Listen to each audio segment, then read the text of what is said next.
So my name is Tom, I am the crypto investor, and we are going to have a little look at NFTs today because there's a frenzy going on. It's mad out there.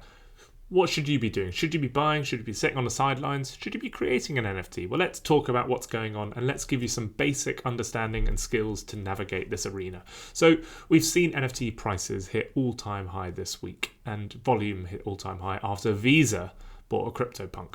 Unbelievable. And so, everyone is extremely interested in this space. We've seen $3 billion in transaction volume on OpenSea, which is the big marketplace that people buy and sell their NFTs. And it has hit 70% of the volume that eBay has. Madness. So what's going on? Well, let's just talk about NFTs. So you're probably familiar with, if you had any kind of understanding in this space, of CryptoPunks, which are the most famous and most desirable. And these are kind of an avatar NFT. People change their Twitter profiles to them. I think Jay-Z even did. It's a flex. It's saying, hey, I've got some cash. And I'm also quite happy to buy a very simple 18-bit or 16-bit image, I believe, that represents my wealth. It also says, I'm part of a club. I'm part of the crypto hardcore. So after Visa bought one of these, the price surged, and all of the floor, which is the cheapest ones available, got bought up. My friend was caught up in that, in fact. And so interestingly, now when you click buy now, none of them appear. None are for sale. So every single CryptoPunk holder out there has removed their NFT for sale. So you could literally, one person could say, all right, 1.5 million. Mine's the only one that's a buy now. But no one's doing it. Everyone is hodling their CryptoPunks. It's amazing. It's outrageous. I believe the cheapest last sold for $250,000 or so. Here you go. The average selling price at the moment is $290,000. So my first tip for you is to get analytical. So you can use June Analytics, and they've got all these pre-made nice little dashboards made for you. So here you go. There's one on OpenSea. This shows us the monthly volume. Quite a lot going on this month. We can also have one for Pudgy Penguins. So this is another NFT project which has gained traction, which are these little penguin fellows. Some people think they're cute. And you can see, the floor on these is, the cheapest is 2.5 Ethereum. So they're a bit more accessible to people. Only 10 grand to buy a little cartoon penguin and speculate on it. But you can see that, the price peaked up here back on the 13th of August, and it made a higher high here just now, and it's coming back down. So you could start to look at this, and if you see momentum, that perhaps is a good time to enter. But in general, like penguins, for example, are losing their momentum, so arguably this would be a bad time to be holding one. But if you start to see an uptick and it takes out this high, all it takes is Elon Musk to change his profile picture to a penguin, and obviously these things go through the roof. It's a strange world we live in. So my first advice to you is to get analytical. If you are going to buy a NFT, my second piece of advice to you is to buy two. Now, I know that that's not always that easy. Many of them are expensive. But if you start to see the price going up, then you can sell one to hopefully make your profit, but also have skin in the game. My friend who had his CryptoPunk on at a price that he didn't expect to ever get hit, sold, and he doubled his money, but now he has dreadful FOMO. He's wondering if he's just sold a Picasso. And so it's very useful if you're getting in at a ground level to buy two of these things. Okay, so we have loads of different. The second biggest project after the CryptoPunks, the most valuable, is this Bored Ape Yacht Club. The floor price on these is 25 Ethereum. So they're also cheapest about $80,000. Annoyingly, I was looking at CryptoPunks when they were 20 grand, but I didn't have the conviction to be buying then. So that's one type of NFT. It's this kind of avatar NFT, this flex. Look at my Twitter profile. The other type, which is quite cool, is generative art. And generative art is basically computer algorithms making artistic pieces. And so one of the ones that's very popular is Fidenzas. So these are Fidenzas, which I think they're quite nice. I'm not about to drop 600 grand on one, but these are quite pretty pictures. So Fidenzas are increasingly popular. The floor price of these, I believe, keeps on going up and up and up. Then you have things like chromie squiggles, chromies. We can look at one in particular. These chaps, these are going for huge amounts of money. But be careful not to buy a kind of rip-off of this.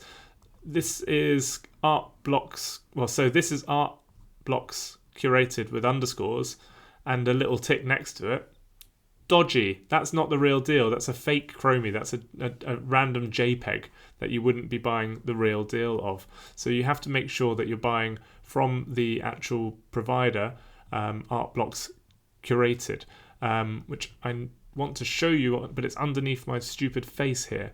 But on the left-hand side, you can go down here and you can choose. Here you go. I can see behind my stupid face.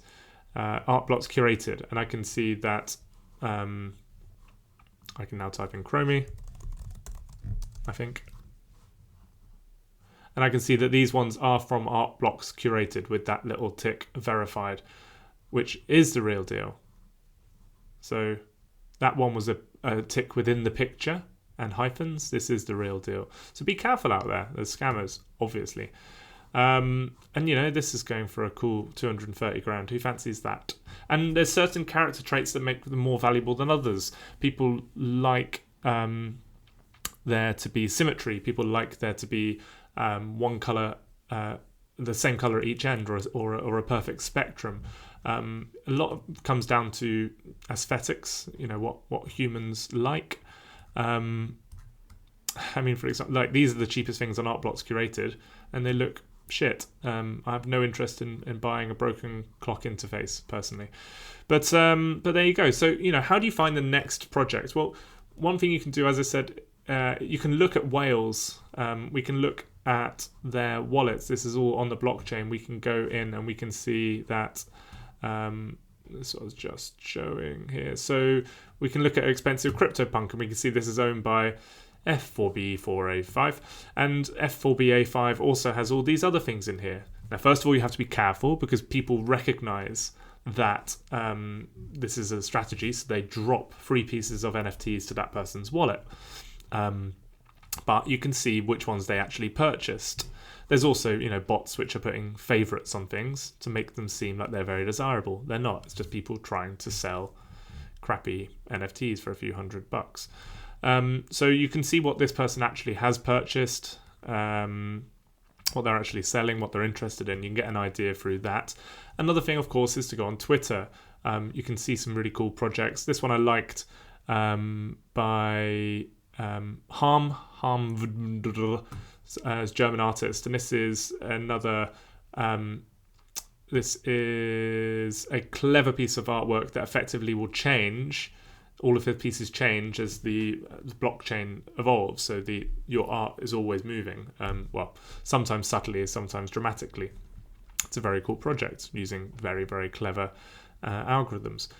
The floor on these is 16 Ethereum, but I wouldn't be surprised if these were ones that really, really pop. So that's one thing you can look at. See what the influential people on Twitter are up to. There are many names.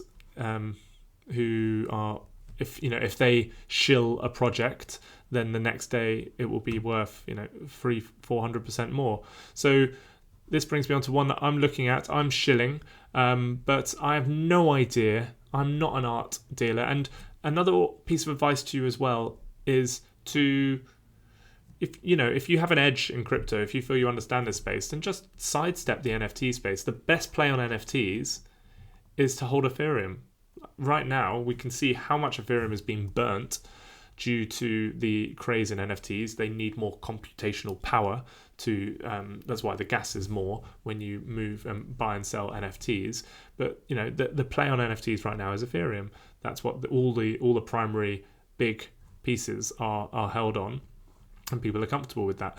But if you really want to speculate in this place, like one I'm just speculating in, and keep it tiny. But this is like a cool generative art project. It's, you know, masquerading as a computer, and it makes these strange spirals.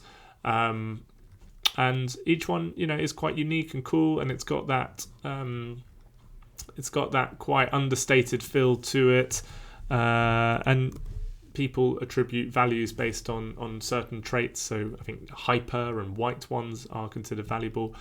I think my other piece of advice to you is that if you are going to speculate on something like this, be comfortable that it's got a very good chance of going to zero. And could you live with this on your wall as a little reminder of this epoch in time when you were thinking about dropping $1,000 on a squiggle? So that's another option as well. And hey, if it makes it, great. But the next time we have a big crash and the tide goes out, 95% of these NFT projects will be left stranded and on, you know, worth nothing. It's hard to know what would be picked up. So yeah, that's one I've just been buying a little bit into. I did buy a penguin and sell a penguin. I flipped it with 100% profit, and I'm using that 100% profit to speculate on a few other little NFT projects as well. I haven't told you about rarity.tools. So if you're wondering which one is it, once you've decided a project you like the look of, then rarity.tools is a useful tool to ascertain which ones are potentially more valuable than others. So, you know, pudgy penguins again. So we know that, like, we can click on, didn't need to click on that, go back to that. So this one has a very, very high rarity score of 21,300 because it's the only one dressed as a shitting pineapple.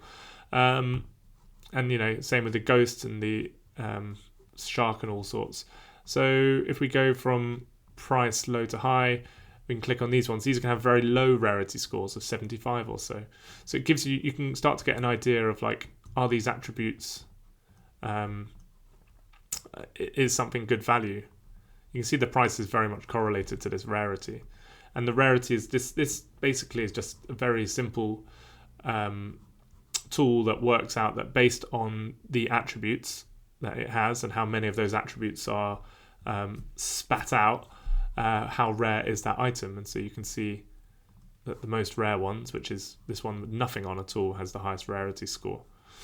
So yeah, it's a useful thing to understand, like, if you are buying something that potentially is rare. So you can just stick the ID up in here, or you can use this to, you know, if you decided, hey, I'm really into penguins that have hats, and here you go, I want one that has an apron, or one that has whatever it may be. I want the bowl cut ones. I think they're popular. I think they are as well because they've been used in memes. There you go. Look, these ones are all 20 Ethereum or so. How rare are those? Well, 170. It's also, of course, what value people attribute to them as well. So if Elon Musk again changes his profile picture of a pudgy penguin that's got a bowl cut, then bowl cuts are going to go up in value.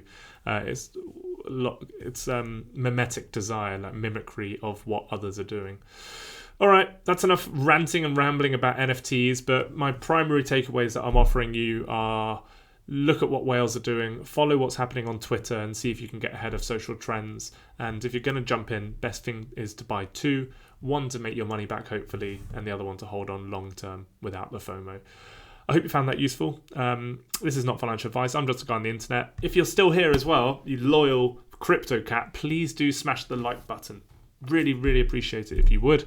Please also hit subscribe and the alert button as well. Nice one. All right, I'll speak to you soon. All the best.